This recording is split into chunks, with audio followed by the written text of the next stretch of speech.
नमस्कार दोस्तों, मेरा नाम है देवेंद्र डेढ़ा और आप देख रहे हैं टेढ़ी बात डेढ़ा के साथ। आज हम शंकराचार्य जी के एक वीडियो पर अपना रिएक्शन देंगे, अपनी ओपिनियन रखेंगे।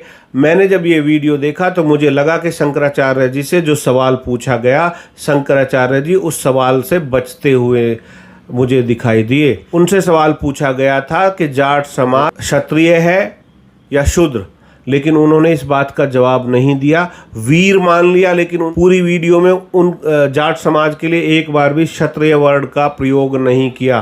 तो आप देखिए और समझिए क्या ये सोच है। आप कमेंट करके बताइएगा कि आप इस वीडियो से क्या समझते हैं, क्यों शंकराचार्य जी ने इस सवाल का जवाब नहीं दिया।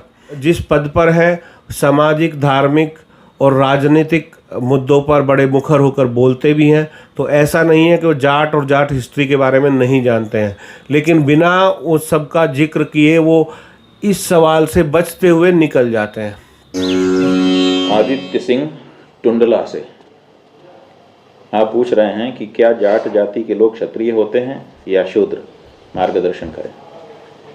देखिए, आजकल तो ऐसी परिस्थिति हो गई है कि उपजातियां जो हैं पता ही नहीं चलता है कि कौन क्या है। शंकराचार्य जी ने भूमिका बनानी शुरू कर दी है। वो ये कह रहे हैं कि पता नहीं चलता है कि कौन क्या है। शंकराचार्य जी नहीं पता चलता, तभी तो आदित्य जी आपके पास आए हैं। हे प्रभु, वो जानना चाहते हैं कि जाट किस वर्ण में आते हैं। चलिए आगे देखते हैं। हमारे यहाँ भगवान ने कहा है चातुर्वर्ण्यम मया सृष्टम, तो 4 वर्ण भगवान के बनाए हैं। भगवान के बनाए 4 ही वर्ण हैं, ब्राह्मण, क्षत्रिय, वैश्य, शूद्र। अब मुझे नहीं लगता कोई ऐसा हिंदू होगा जो ये नहीं जानता होगा कि 4 वर्ण होते हैं। चलिए, लेकिन अब समस्या ये हो गई है कि हम हिंदुओं में से बहुत सारे हिंदुओं को ये पता ही नहीं है कि असल में हम किस वर्ण के हैं। हाँ, तभी तो वो आपके पास आया है। अब उसको सामाजिक नॉलेज नहीं है, वो या वो जानना चाहता है इस समाज के बारे में। हो सकता है वो जाट ना भी हो, तो हो सकता है वो समाज के बारे में जानना हो, या उसकी कोई धारणा हो, उस धारणा को मानना चाहता हो या खत्म करना चाहता हो, तो तभी वो आपके पास आया है ये जानना। हम ब्राह्मण वर्ण में हैं कि क्षत्रिय वर्ण में हैं कि वैश्य कि शूद्र। अब ऐसा ही प्रश्न आपने कर दिया। जाट जाति, ये जाट बहुत ही समृद्ध हैं, बहुत ही वीर पुरुष हैं। केवल यही नहीं, यहाँ तो अच्छा देखो, इन्होंने एक बात मानी है कि बहुत वीर पुरुष हैं। वीर मानने के बाद भी शंकराचार्य जी जाटों को क्षत्रिय डिक्लेयर करने से या क्षत्रिय कहने से बचते हैं, रास्ता ढूंढते हैं इधर उधर का, क्योंकि इनके हिसाब से जाट क्षत्रिय नहीं है। इनके हिसाब से वीर है पर क्षत्रिय नहीं है। अब मेरे को ये समझ में मैं आप लोगों से पूछूंगा, व्यक्ति वीर होता है, योद्धा होता है, रणभूमि में लड़ता है, ठीक है, समाज की रक्षा करता है, तो क्या उसके सभी गुण क्षत्रिय के गुण नहीं है? लेकिन शंकराचार्य जी नहीं कहेंगे इस बात को। चलिए देखते हैं। लेकिन ये स्पष्ट नहीं होता है कि ये क्षत्रिय जाति में है कि शूद्र जाति में। तो इस बारे में हमारा यही कहना है कि आपके परंपरा में क्या देख लीजिए आगे।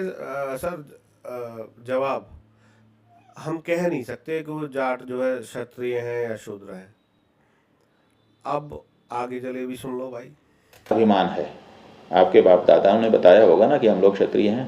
हमारा यही कहना है कि आप वो बाप दादा, हो सकता है वो जाट ना हो सवाल करने वाला, उसके बाप दादा क्यों बताएंगे जाट क्षत्रिय है जी। हो सकता है वो किसी और कम्युनिटी से हो, राजपूत हो, दलित हो, शूद्र हो, गुर्जर हो, यादव हो, उससे वो उसके बुजुर्ग उसके बारे में क्यों बताएंगे। तभी तो उस शंकराचार्य जी आपके पास आया पूछने कि जी ये जो फला समाज है इसके बारे में मुझे बताओ।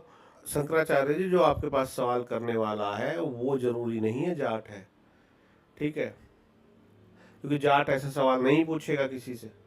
के परंपरा में क्या अभिमान है? आपके बाप दादाओं ने बताया होगा ना कि हम लोग क्षत्रिय हैं कि हम लोग शूद्र हैं।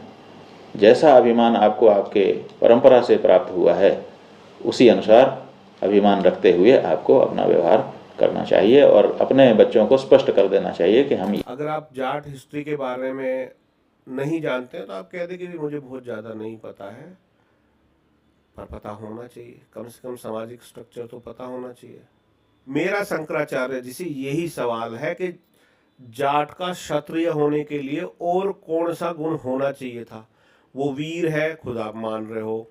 मैं आपको बता देता हूँ, इस समाज के लोग बड़े बड़े राजा रहे हैं, दो वो बॉर्डर पर देश की रक्षा करता है, तीन चौथा जाट जाट नाम से एक रेजिमेंट है जो जो देश की सेवा में लगी हुई है अंग्रेजों के काल से।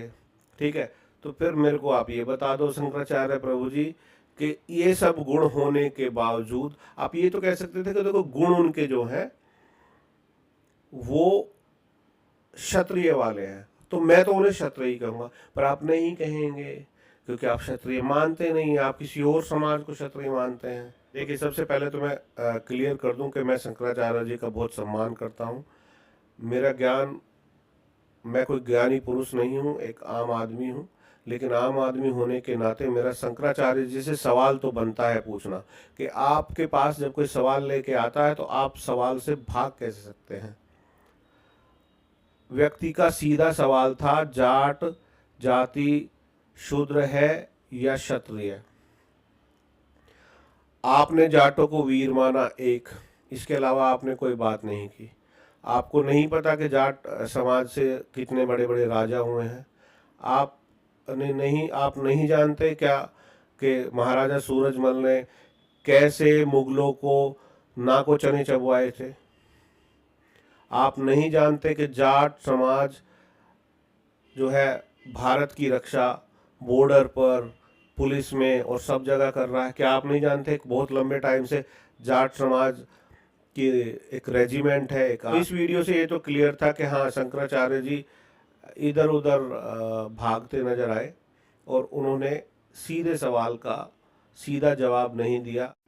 पूरे वीडियो में शंकराचार्य जी ने किसी भी ग्रंथ का कोई रेफरेंस नहीं दिया, ना वेद का, ना मनुस्मृति का, ना भागवत का। दोस्तों, अगर आपको मेरा ये वीडियो अच्छा लगा हो तो please like share and subscribe. अच्छा ना भी लगा हो तो कमेंट में ज़रूर बताएं कि मुझे क्या इम्प्रूवमेंट करना चाहिए। धन्यवाद।